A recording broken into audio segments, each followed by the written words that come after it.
Well, let's look at that with you. When you do look at putting a project together with an artist, how much influence do they have with you about determining your decision-making process when it comes to picking the team as a producer?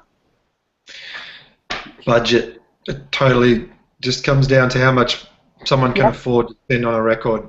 And like, if you can hire most of the work that really happens in recording studios, I'd just throw it out there and say, like, at least 80% of the music that's made isn't made in studios these days, and probably more so. Home studios are where a lot of the music is being made. Admittedly, not all of that music is being heard and might only be being supported by a very small localized fan base that you've developed through an email list and just earn through hard touring, and not necessarily through a marketing budget that can dominate mainstream media. Yeah. But that is no less important than a major recording label, and with a massive budget, and that's the reality of the industry at the moment. So it does completely come down to budget.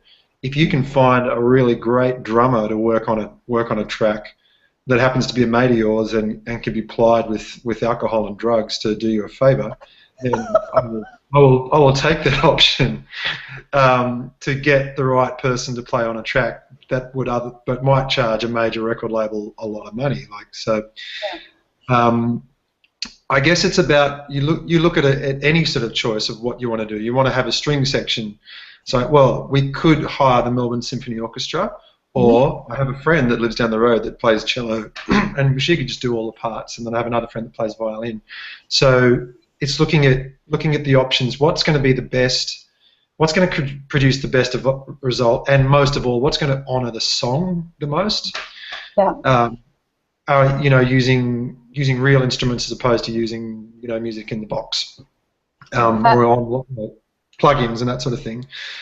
But then it all really comes down to what is realistic financially, and what's going to be a realistic option. So people like working with me because I can play a lot of instruments as well, so I can do a lot of the stuff right there and then. And through the wonders of editing, you can edit things, and if hopefully you don't need to, but that sort of makes people tend to sometimes take a cheaper, easier option, which isn't always the best. I always think get the best musicians that you possibly can. That's the first and foremost.